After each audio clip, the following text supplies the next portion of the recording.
All right, welcome. In this video, I want to answer the question, what is an agent?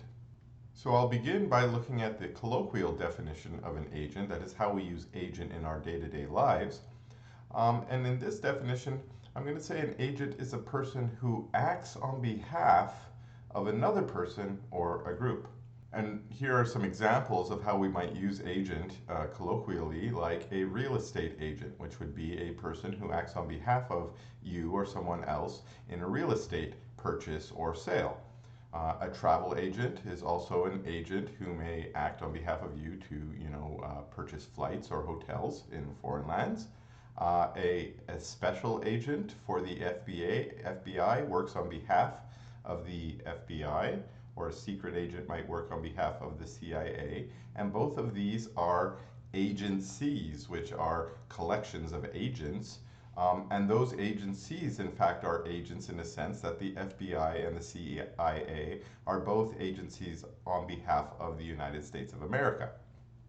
And we can continue. There are other examples of this as well, like a talent agent, that's someone who might represent an actor or a writer in negotiations related to their artwork. So focusing in on this colloquial definition, the thing that I really want to focus in on is this acting part, the acting. That's what really makes an agent an agent. And so when we look now at the more grammatical definition of the word agent, we will see that an agent is just the doer of an action. So in many statements or language structures, we may have a subject and then an action, a verb. And basically what we're saying grammatically here is whatever that subject is, the thing that does the action, at least from our perspective, that would be an agent. Whatever can make actions, whatever can do actions would be an agent.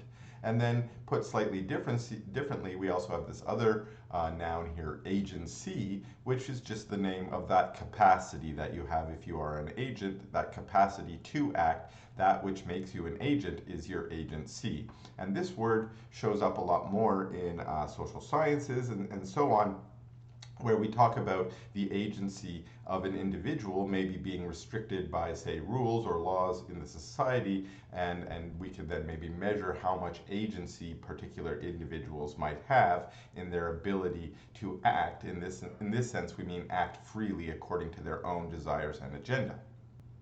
Now that social sciences definition of agent, of course, is important for certain purposes if you happen to operate in the social sciences. I sort of operate tangentially to the social sciences. I tend to do work more in artificial intelligence and artificial life. So I tend to think about agents in terms of maybe biological agents or artificial agents.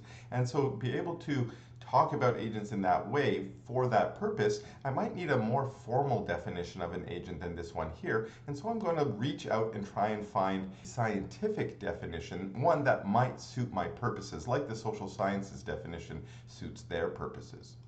So to settle on a nice definition, a nice scientific definition, I've sought out this paper here by Franklin and Grazer, who in 1996 undertook a mission or a goal to try and find a suitable, maybe not perfect, but a suitable definition for the word agent that we in the artificial intelligence community could sort of work around, pass around, and use as our default definition for agent. That is, hopefully it would suit the purposes of all of our different purposes. We all have slightly different purposes in our fields that we're doing research on agents in, and we might need different definitions for each of our slightly different purposes. But Franklin and Grazer said maybe we can filter all those out and try and find just those nuggets of truth inside those definitions that are common to all of the definitions. And after going through that process of investigating other definitions and seeing what we thought were essential to agenthood, Franklin and Grazer came up with this definition. And I think this definition is very good. I don't think it's perfect, but it is very good. And then the other thing I will stress is that it's technically not a definition of just the word agent by itself, but the definition of this phrase here, autonomous agent, which kind of brings in a slightly different extra component here, autonomous or autonomy, which I'll mention here in just a second. Let's just take a look at the whole definition first of all, and then we'll sort of dive down into its parts. So an autonomous agent is a system situated within and a part of an environment that senses the environment and acts on it over time in pursuit of its own agenda. 2, affect what it senses in the future. That last little phrase sort of captures that really what the agent is trying to do through its actions on its environment is just change what it senses in the future, changes its environmental situation. Now, the first thing I want to stress about this definition is the systemness. So we talked in an earlier video about what a system is, and remember, a system is just a collection of possibly subsystems that interact with one another. And so all that we're stressing here, the first bit that we're stressing in this definition, is that an agent is a system. And that's maybe not surprising, because when we talked about systems, everything was a system. But this is just meant to stress that it is a system. And I've also highlighted this over time here, because that's also something that's important about the systemness of a system, which is a system evolves or changes over time. The interactions that occur within the system occur over time. And so that's the first bit I want to stress here, is that agents are just systems. They have inside them other systems that also take inputs and outputs and so on. And so this type of system nature, again, remember, think of it as a hierarchy of systems, and agents are just maybe one level of systemness, where below them are maybe more systems, and then maybe above them, those agents might interact in other higher level systems as well.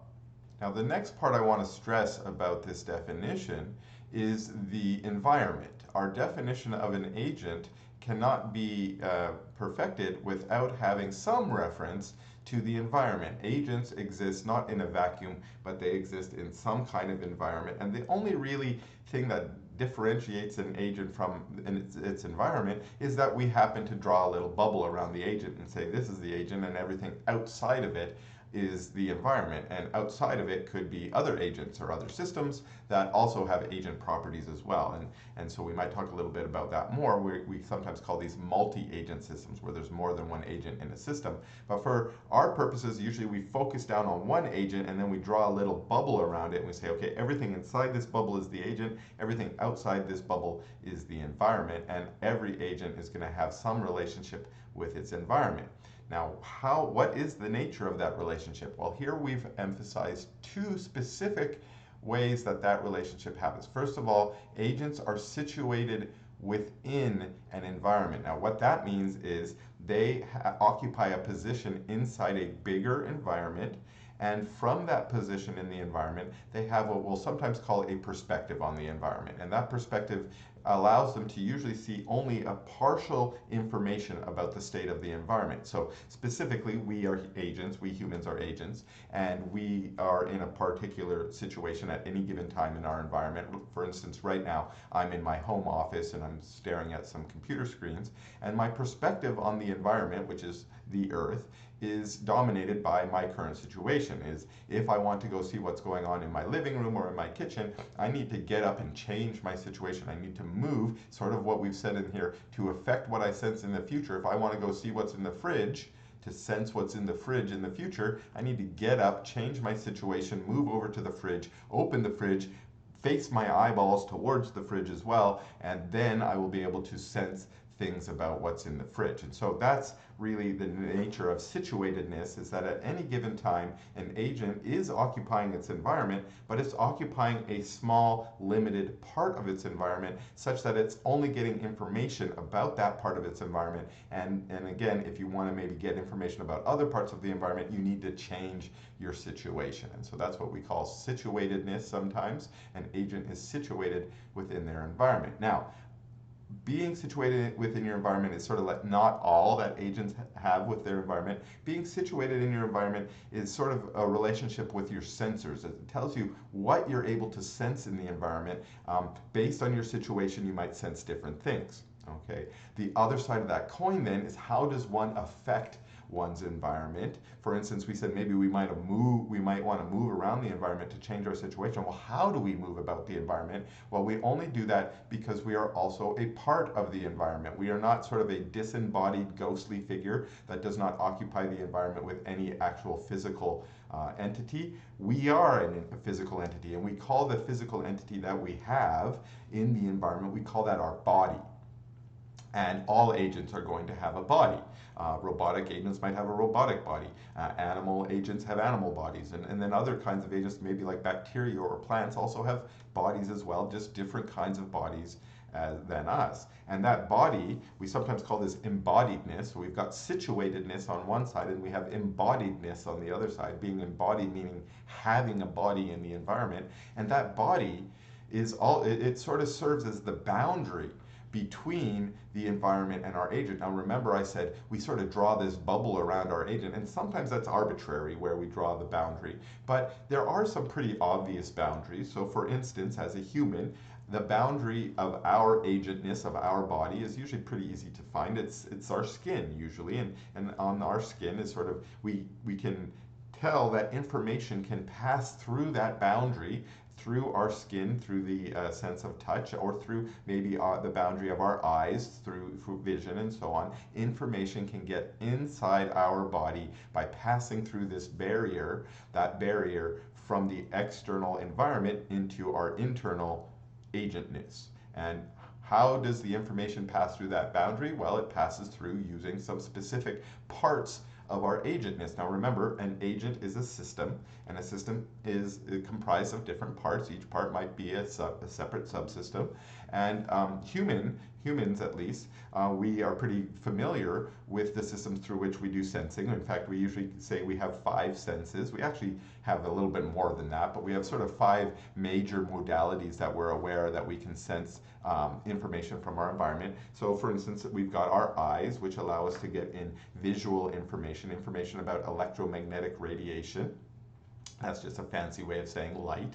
And then we also have our ears, which allow us to sense vibrations in the strata around us, which is just the air, all the oxygen and nitrogen and so on. We can sense vibrations in that in our ears, and that allows us to hear things. And then we also have another important sense, which is touch, of course, which actually the cool thing that I think about touch is it also serves as a backup sensor for both our vision and our hearing, but only for really strong things that we might be able to sense in that environment. So for instance, how can we use our sense of touch to do vision? Well, think about passing from a part of the environment that is maybe in shade into one that is in bright sunlight on a sunny summer day. You will be able to feel the light on your skin. You'll actually be able to feel it in the form of heat or warmth.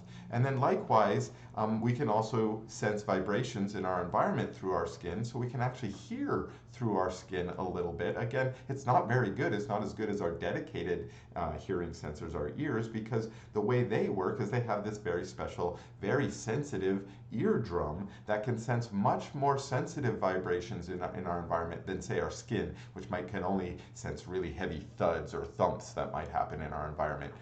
As well. But the interesting part that I'm trying to bring up there is that even though we tend to grab our sensors and say, well, eyes are for seeing and ears are for hearing and so on, it actually turns out that our sensors are a little bit more broad than that, and they can sense a little bit more than that. It's just our brain is used to trying to only get visual information from one of these sensors, and it's used to only getting, auditory information from another one. And inside our brain, we usually put that together into a bigger image that is sort of a memory of a scene or an episode that we encountered. So those are, again, that's the parts of our body that allow us to get information in, and then the other side of that coin again is the parts of our body that allow us to get information out, and those are the things that allow us to do actions, and we call those actuators. And again, humans, biological life forms, we actually have a very sophisticated set of actuators. In fact, every single muscle that you have in your body, we can treat as a very basic actuator. And in fact, because humans are quite sophisticated in our ability to control our actuators, unlike other living things, other animals, we're born with very little understanding of how our actuators work. We have, think of it as maybe inside our little baby brain, we've got like maybe 200 or so buttons that we can press. Each one fires off one of our muscles, okay?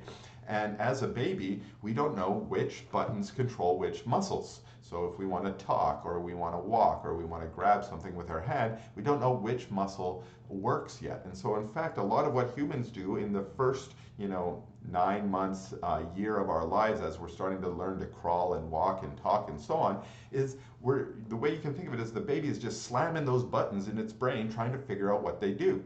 And when it does it, it presses one of the buttons, its arm, reaches out to the right, and it presses another one and it kicks his foot out. And if you've ever seen a baby, sort of a newborn lying down on its back on the floor, it just sort of kicks its arms and flails its legs and arms around. It's actually trying to learn how its actuators work. Which button controls my fingers, which buttons control my tongue, and so on. And after being able to learn that over many repetitive processes of experimentation, the baby's slowly able to get what we call dexterity, the ability to make very sophisticated actions with our muscles. Now, again, I mentioned humans are kind of unique in this. We're the only babies that come out so helpless that we have to spend so much time with our parents basically carrying us around and feeding us. You can imagine other life forms like deer or horses or cattle and so on. Often those babies are standing up and walking within minutes or hours of being born, and that's because some of that code that we have to learn is pre-coded into their brains. That's what we sometimes call instinct, where their animals have already learned, hey, this is the control for my leg. Now, why don't humans have that? Well, because humans, we want to have finer control over our muscles. We want to be able to make deliberative choices about our actions instead of instinctual reactions that we might have had in our past. And so because of that, because we need to have more fine control, more conscious control of our actuators, we actually have to spend more time learning how they work instead of just saying push the run button and then run automatically happens. We learn how to run. So that's sort of an elaborate description of how the sensors and actuators work in the human system. But remember, we're taking the human system as an example to then take these ideas and then maybe project them onto other systems in the world as well.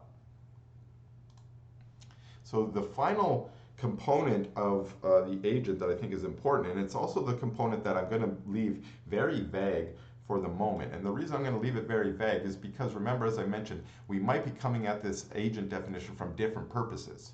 And the social science purposes is to study human agents, and really only human agents. And if you want to study human agents, then the kind of internal states and processes that you want to talk about are human internal states and processes. And usually we have good psychological names for these, like beliefs and desires and intentions and so on. And so when we want to talk about why someone did something, we'll usually say, well, they had a belief about this state, and then they had a desire to be in this state, and then that's why they took this action. They thought it would get them where they wanted to go. And in fact, we use that same kind of reasoning about other living things as well. In fact, we project agenthood on other living things. So when we see, a dog does something, does some barking, we say, well, the dog had a belief and the dog had a desire, and the reason the dog was barking is because the belief and the desire lined up to cause them to bark in that way. And all of that we're talking about here are the internal states and processes that are inside the agent. Now remember that agent is a system, so these internal states and processes are probably other systems. For instance, in humans, there's a brain in there, and the brain is a very sophisticated system that does a lot of this work for us. But in other systems, our internal states and processes could be completely different. We might not know what it is. And so again, that's why I'm going to leave it a little bit vague. And so on the high abstract level, we'll sometimes just say that what this is the agent's agenda. All that agenda is what determines why the agent makes certain actions and behaviors in the way that it does. And at least for a default agenda, for living things, and these are things that we're very common, or we're very used to calling agents, for living things, there's sort of a default, two default, if you will, agendas that all living things try to satisfy. The first agenda is stay alive. If you die, that means upsetting the system in some way so that you no longer are an agent, Okay, so once you die, you're no longer an agent, which obviously you can no longer pursue your agenda once you're dead. So the default part of the agenda, the basic part of all agenda, is just stay alive so you can achieve other parts of your agenda if there's anything else other than staying alive. And of course, again, for living things, the other thing other than staying alive, at least for most living things, is reproduction. Can you reproduce? Can you live long enough to make a copy of yourself, and then you can die and that copy can continue off on in the environment? And so we sometimes will think from a biological perspective that these two agendas are a default agenda of all living things. And in fact, I'm going to borrow that idea and I'm going to project it or present it on top of other agents, non-living agents as well, saying that maybe even non-living agents are motivated to stay alive. Well, if they're non-living, what does that mean? We might have to define that to be a little bit better. Stay around, whatever that is. And then they might want to reproduce themselves, and how that works for non-living things is a little bit trickier as well. Often non-living things can't reproduce themselves, but luckily non-living things are such that they might be reproduced by living things. Living things could make more of them, and that's certainly true of humans and our artifacts, our cars and computers and cell phones and so on. If it's a good car or a good computer or a good cell phone, it's likely there will be more copies of it made in the future, and more of those will be sold and duplicated in the environment. So we can think of those two things, again, living and reproduction, as being the default agendas for any agent. Now, when you sit down to an agent, you might say, hey, how does that agenda fit on this agent? It might be weird and bizarre. Living things, that's obvious, but for artifacts, it might not be. But I tend to think of that as the default agenda for any agent. Of course, you might have a purpose different than mine. You might think that agenda doesn't fit for my agents. They have a slightly different agenda. That's fine. You might have different kinds of agents, and you might have a different purpose that you're studying your agents than I do.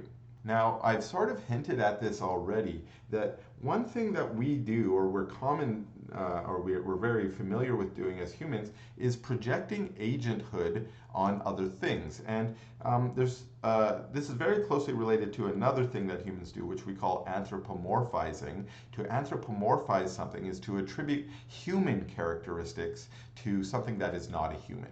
And so we sometimes do this to animals, or we sometimes do this to parts of our environment. And in ancient times, we would maybe invent spirits or gods that embody different parts of our environment, like the wind or the rain or the oceans and the volcano and so on. And in so doing, we are anthropomorphizing them, saying that volcano has a desire and we made it mad and that's why it spewed lava on us or something like that. That is to anthropomorphize the volcano and give it more characteristics than maybe it necessarily or naturally does. Now, the reason why we as humans tend to anthropomorphize things is because it's actually very helpful for us to understand how things work. First of all, and this might seem weird, but we actually anthropomorphize each other all the time. We assume that other humans are humans, and maybe that sounds obvious, but that helps us understand humans. When we see another human, we say, gee, I think that thing might be like me. It might have internal states like me, like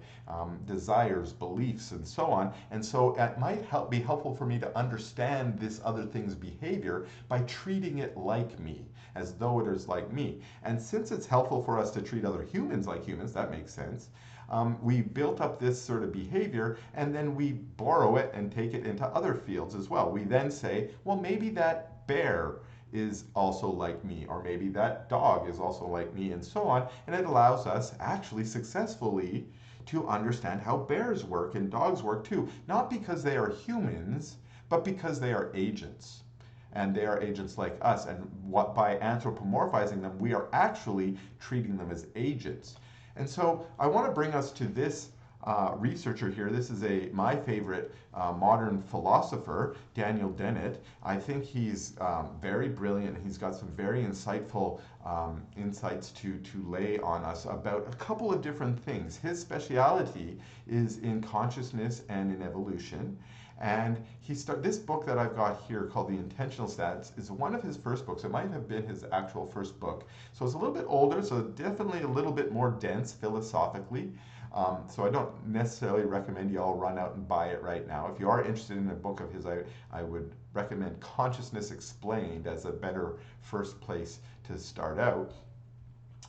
But in this book, he argues, he gives a slightly different name to anthropomorphizing because it's a slightly different skill. He's saying that when we treat something as an agent, not necessarily as a human, but just as an agent, maybe a different kind of agent than a human, we are adopting what he calls the intentional stance, which is just a sort of fancy name for this. And he says that this is in oppose or opposition to a different stance that we naturally take, which is, he calls it the physical stance, where instead of assuming the thing we're interacting with is an agent, we just assume it's a physical object, like a rock or something, a branch, something that will fall and roll according to the normal rules of physics, but not following rules of agentness or personness that we would use the intentional stance for. Now, what Daniel Dennett argues is that we actually use the intentional stance all the time to explain all kinds of things, and sometimes it's useful because those things actually are agents, like humans and dogs and so on,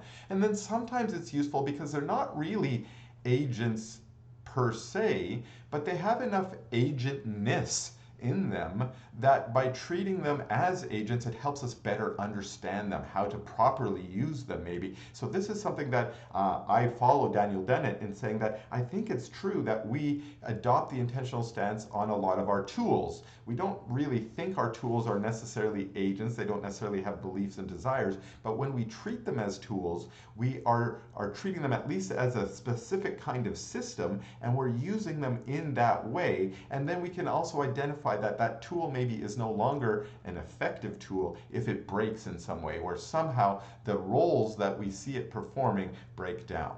So let's try and adopt the intentional stance on a few things. First, I think I've hinted this or stressed this enough, humans are the definitive agents, and by that I mean by definition humans are agents. We just sort of, the first things, the common way to define things in our world without using maybe other words is just to point at something and say that is a cup, that is a human. And in this case we might say what is an agent, and we will point at a human and we will say that is an agent. By definition, an agent is a human. And then we're going to take those characteristics that we think are exemplified by that human and then see what other agents or what other things have those characteristics, and then we will call those things agents as well. Now, one of the reasons I picked this particular image, because this is a baby, we might want to stretch our understanding of humans as agents a little bit by saying, well, are all humans agents or only adult humans? Are babies also agents? And I think if we go back to that definition, do they sense their environment? Are they situated in and part of their environment, and do they sense it? Yes, they do all those things. They just maybe have less in their internal states than we do. As adult humans, we have learned a lot and we can talk and speak and move and so on, but the babies haven't learned that information yet, but they still have the capacity to do so. They are still agents in that sense. So yes, I would say that baby humans are agents as well. And then we might push on a little bit further and say, well, then there are also humans that maybe have developmental disabilities from birth, or maybe have suffered an accident during their lifetime, and in some sense have inhibited their agency maybe a little bit in some ways. For instance, a superficial way of saying that, maybe I lose a hand. If I lose my hand, does that make me less of an agent? No, one of my actuators is not as actuating as it was before, but I still have actuators, I still can sense the environment. All my agentness is not put in jeopardy by losing a finger or a hand or something like that. And we can push this even further. Maybe a human suffers some kind of brain injury that puts them in a coma. In a coma, they're not super responsive, they're not moving their muscles in the way that we're used to, but there's still agentness in there. Their heart's still beating, their brain is still regulating a lot of the different states of their body.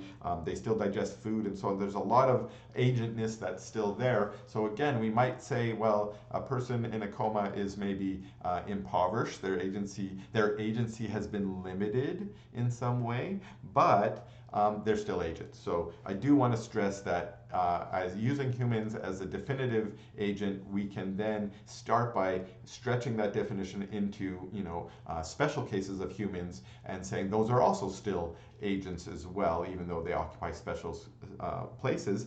I want to push a little bit further because there's one place that I think agenthood does break down, and that's when a human dies. When a human dies, and even the concept of death is a concept of losing something. And in this case, I want to stress it's your agentness.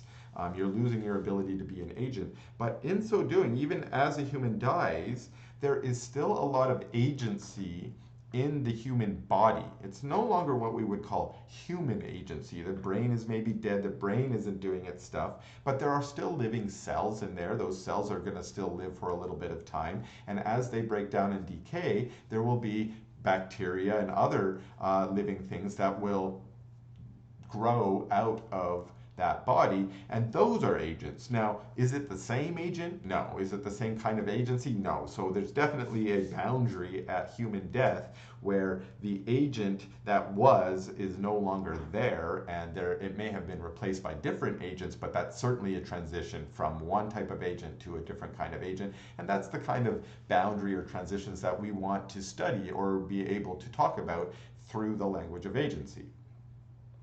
So after talking about humans, we can, as I mentioned, we've actually projected agency throughout the animal world. And here, I've got mostly animals, but I say here also living things, all living things. Plants just have a little bit less agency than an animal in the sense that they don't have locomotion. They can't move around. They're sort of fixed in place, but they still do a whole bunch of agent things.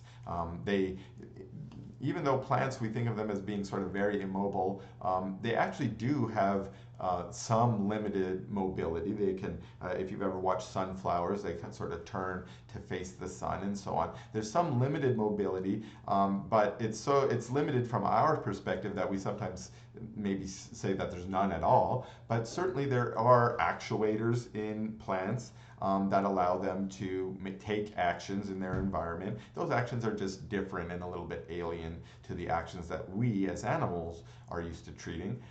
Further down the spectrum, we can go down to say like single cell organisms like bacteria. They also have agenthood. Their sensors and actuators are vastly different than ours. They don't have brains, but they have chemicals that serve in similar roles. That is, those chemicals react to sensing things in their environment and then maybe change the behavior of the bacteria. There's two types of behavior common in bacteria. One's called chemotaxis and the other one is called phototaxis, and basically those are basically just the behaviors of moving towards a chemical or away, or moving towards a light source or away. And those two very simple behaviors are common in a lot of bacteria, and it allows bacteria to move about their environment, find food, avoid poisons or harmful environments, and so on. And so certainly, again, we want to stress these biological organisms, even at the lower level, are still agents. And so agenthood exists all throughout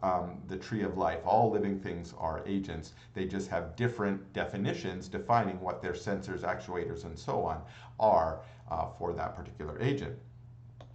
Now, in modern days, we've become very used to treating artificial agents as agents as well. I call them artificial agents because we're so used to doing that. So Siri, Alexa, Cortana, Google Assistant, and so on. These are all now, their voice, they respond to voice commands, so their agenthood is very sophisticated up to the level of almost human agents. Only humans can respond to voice commands, at least for the most part. A few domesticated animals are also able to respond to voice commands, but it's quite impressive what we've been able to build into these artificial agents that can respond in English or whatever language to queries made in natural language. And that's very interesting and cool, and it opens up a whole new realm of agents, artificial agents, and this is the area that I spend a lot of my time doing research on and focusing on. And in fact, my dissertation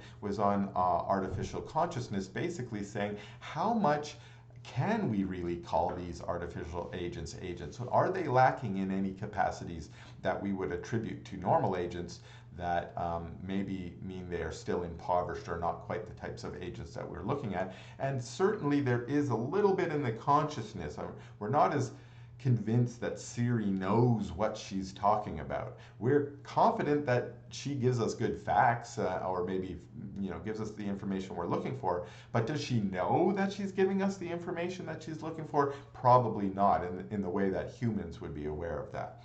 But again, these agents, artificial agents, robots, and sort of disembodied agents, I call them disembodied because we don't actually build a physical body for Alexa or Siri. Their body is just the phone or the little device we have in our home. And so we sometimes call them disembodied because we've taken away a lot of their actuators. The only actuators that Siri has, or the sophisticated one, is she can speak to you.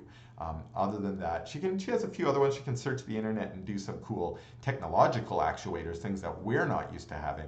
But she has no actual body actuator other than a speaker. That's her sort of main actuator. But we can imagine, androids and so on having more bodies as well. Those would be more embodied artificial agents.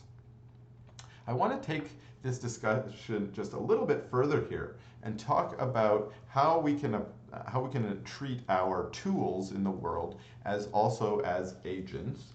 And so the question I have here is a car an agent? And you might very well decide, no, it's not an agent, and I'm not going to listen to what you have to say here. Cars aren't agents, and that's fine. You might have a good reason to suggest that cars are not agents. Cars satisfy a lot of our definition of agenthood, but maybe lack in one dimension. First of all, are they a part of and are they situated in an environment? Sure, there it is. We can actually see it situated in its environment here. Does the car have sensors and actuators? Well, I think the actuator part is a little bit easier to see. It can drive and move around and do things. Those are its actuators. Its engine is maybe a big part of it. Its transmission, the wheels, the steering wheel. And now I want to get into, what about its sensors? What can it sense? Well, modern cars have actually some computer stuff in them. We've got laser beams maybe shooting off of them. There are a lot of interesting sensors going on in there. But the most important sensors that were built into cars all the way back to the Model T, the first car, are the ignition. We need to start it. That's sort of an important one. The steering wheel. We need to steer it. And then the pedals, the gas and the brake, and maybe the clutch if you've got a standard transmission. These pedals are actually sensors. They're actuators if you like, but they're also sensors. They're the sensors that the car uses to sense the driver's intention. We are the driver, we are an agent, and we're trying to communicate with this car by telling it, hey, go forward or stop or move left or move right. And the way we communicate with the car is by pressing on its sensors, the appropriate buttons that give it the signals that we want it to do. And then it is through these sensors and actuators that we can test if this is a car or not. And so hence I want to say an agent or not as well, which is if I press down the gas and the car doesn't go, then we're upset. It's broken. It's not a good car.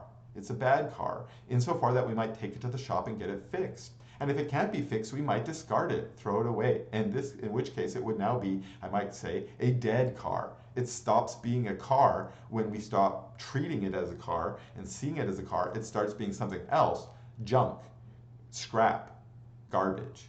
Okay, those things are different than agents. They might be agents too, but they're different kinds of agents than the car was an agent.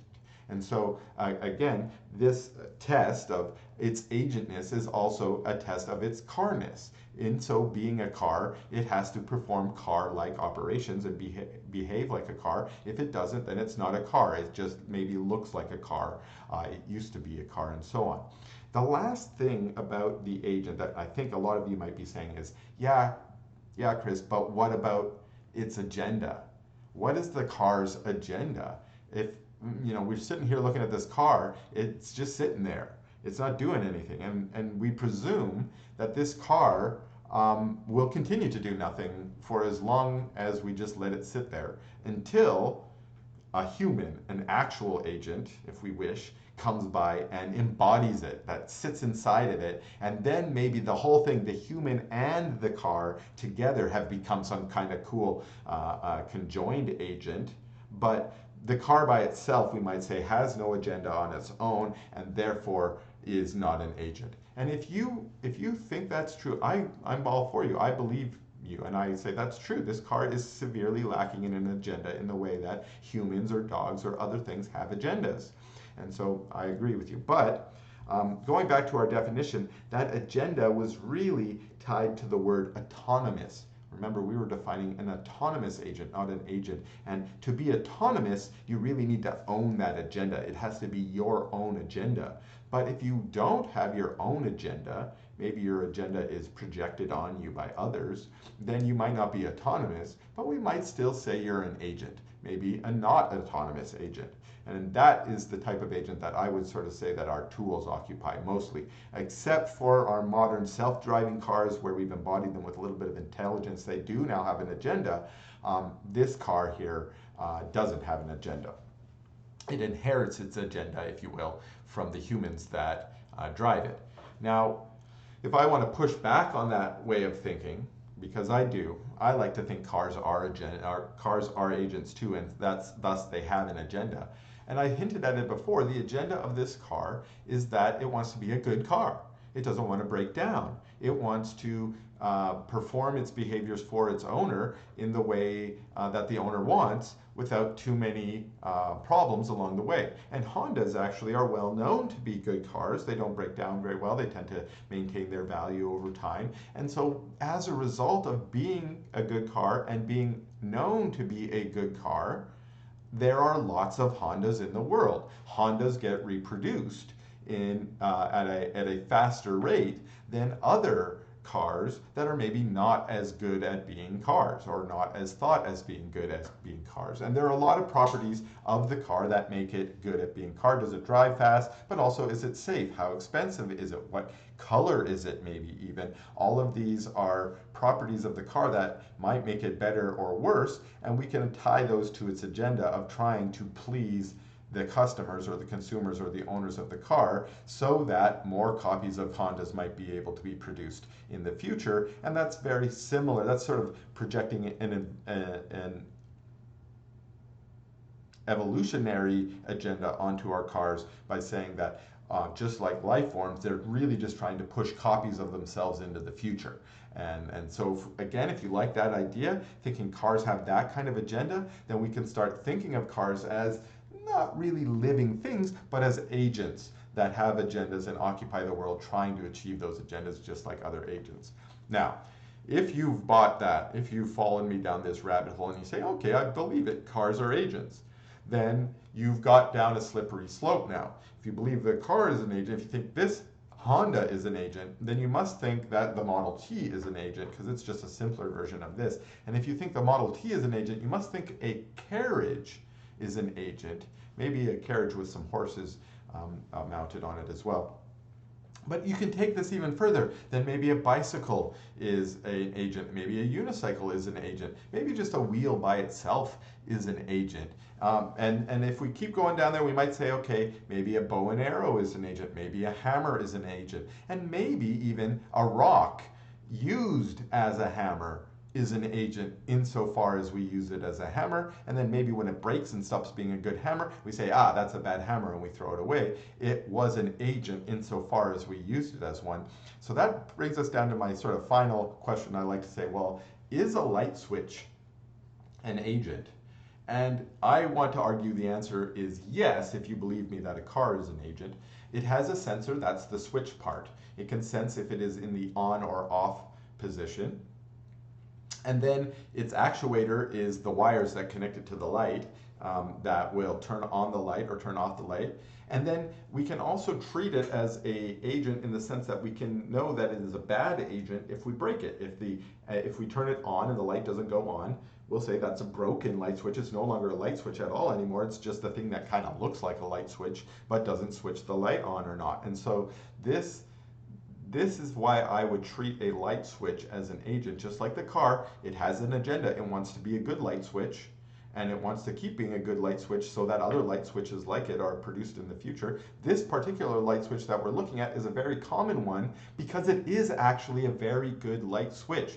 The little protruding bit is easy to flick, it's easy to hit, and so you will see these types of light switches all throughout the world. But you might also notice that there are other kinds of light switch. There's sort of a bigger fat light switch that is more common as well. And then there are like roller light switches and other light switches. Those are less common, maybe because they're not as good at being light switches, okay, as this particular kind of light switch.